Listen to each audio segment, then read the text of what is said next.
सोमवार व्रत कथा। भोलेनाथ की कृपा आप सब पर बनी रहे।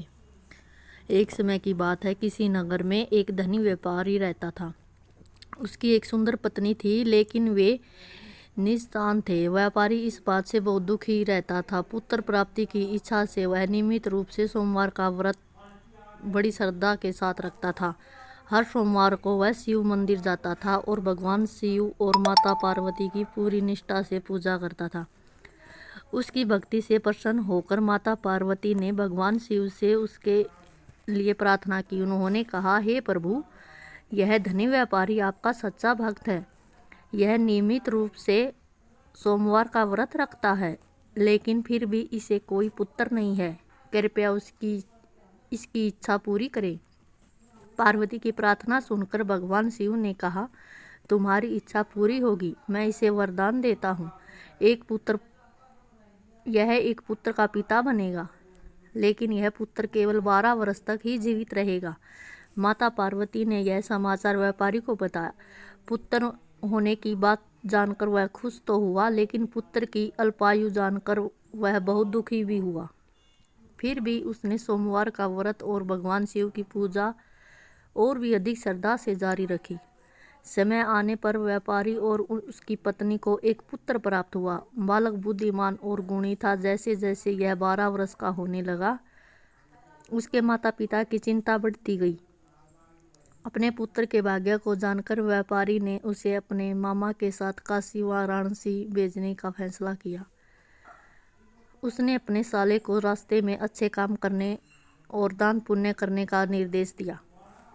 यात्रा करते समय वे विभिन्न स्थानों पर रुके, धार्मिक सभाएं आयोजित की, वस्त्र वितरित किए और ब्राह्मणों को भोजन कराया। एक दिन वे एक राज्य में रुके। उस राज्य के राजा ने अपनी बेटी का विवाह करने का निर्णय लिया था। जब राजकुमारी ने व्यापारी के पुत्र को देखा तो वह उसके आकर्षण से मोहित हो गई और उससे विवाह करना चाहती थी। उसके माता पिता को भी वह एक योग्य वर लगा। हालांकि शादी की तैयारियों के दौरान यह पता चला कि राजकुमारी के लिए पहले चुना गया दूल्हा एक आंख से अंधा था। राजा दुविधा में पड़ गया। अपने मंत्रियों की सलाह पर उसने व्यापारी के पुत्र से अपनी बेटी से विवाह करने का अनुरोध किया। व्यापारी के पुत्र ने सहमति दे दी और उनका विवाह हो गया।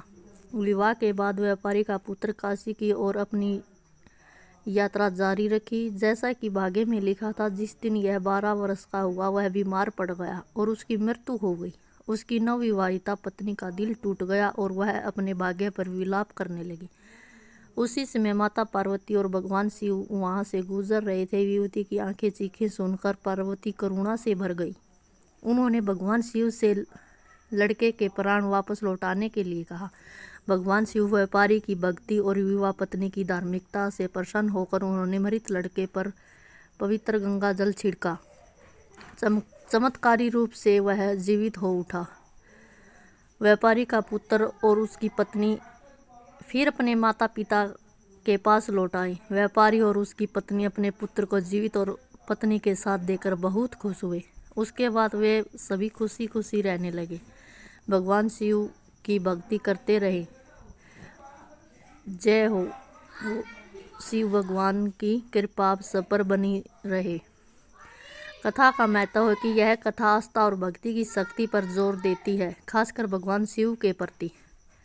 यह दर्शाती है धार्मिक प्रथाओं का पालन करते रहें।